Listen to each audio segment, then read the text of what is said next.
Imaginez une jeune femme en fuite. Le jour se lève. Ici, La où les ville pentes Le dormait. des sang petites sous ses collines paupières d'Éden closes. Non pas de sont son sommeil bigarrées par des nocturne, Le bruit de la champs rue soyeux, lui de la parvient de trompeuse très loin. somnolence Donner de ses la pieds voix. tendus. Plus près, un chien aboie. Les éditions Sabine Rage, Vespizer. 3 ou 4 heures. Un enfant pleure ou Laisser bien derrière rit. soi les se rues déverse villes Un rendez-vous qui proposé sont par la face librairie La au Carline. soleil, Un parfum de vers fleurs. le soleil, femme qui, sans de le leur savoir, banlieue l'eau effilochée. glacée et la venir vapeur jusque-là, se mêlent en un jusqu'à brouillard toi. poussiéreux aveuglant.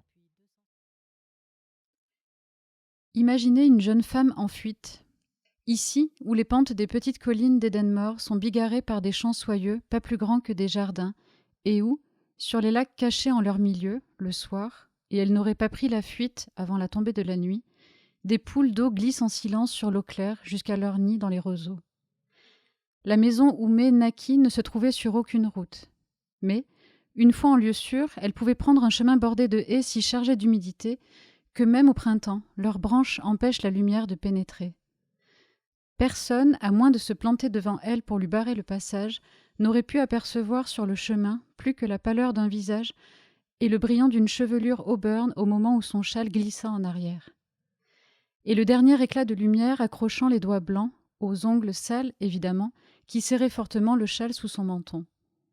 Mais les gens auraient entendu le martèlement régulier de ses bottillons, tandis qu'elle courait vers eux, et puis son halètement, en partie dû à la peur, en partie à l'allégresse, et le bruit du lourd baluchon frappant contre sa jupe. May était forte. Elle avait l'habitude d'effectuer de longs trajets pieds nus pour se rendre aux foires et en ville. Les kilomètres jusqu'à la petite gare où son père ne penserait pas à la chercher ne constituaient pas un problème pour elle. Pourtant, elle ne devait pas être une coureuse rapide.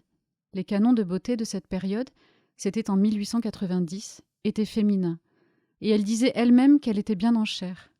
Elle était grande pour l'époque, et un homme, qui n'avait aucune raison de la flatter, affirma qu'elle était parfaitement proportionnée, ce qui signifie que ses hanches étaient aussi rondes que ses seins.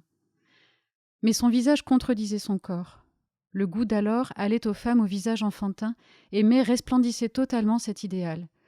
Le même homme décrivit son teint délicat de rose et de crème, ses grands yeux bleus ombrés de longs cils, et sa bouche dont la lèvre supérieure formait un arc parfait. Nous ne correspondons pas de nos jours à ce genre de description délicieuse, même si l'apparence de l'innocence produit toujours un effet très puissant. Cependant, la courbe harmonieuse d'une bouche ou la douceur de la naissance des cheveux sur un front ou une gorge blanche peut être d'un attrait presque douloureux, même s'il ne s'agit pas d'une beauté classique.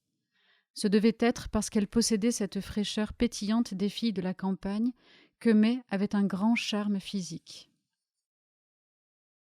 Son apparence joue un grand rôle dans son histoire. On dit, à Éden-Mort, qu'elle était une enfant brillante, une excellente élève. Mais c'était une fille, et sur quoi d'autre que sur son physique, une fille qui ne possédait rien pouvait-elle fonder sa conviction qu'elle était exceptionnelle? Et se serait-elle enfuie si elle ne s'était pas crue exceptionnelle? La lune se lève. L'ombre de May est noire sur une chaussée délavée construite au-dessus de prairies inondées, mais il n'y a personne pour la voir.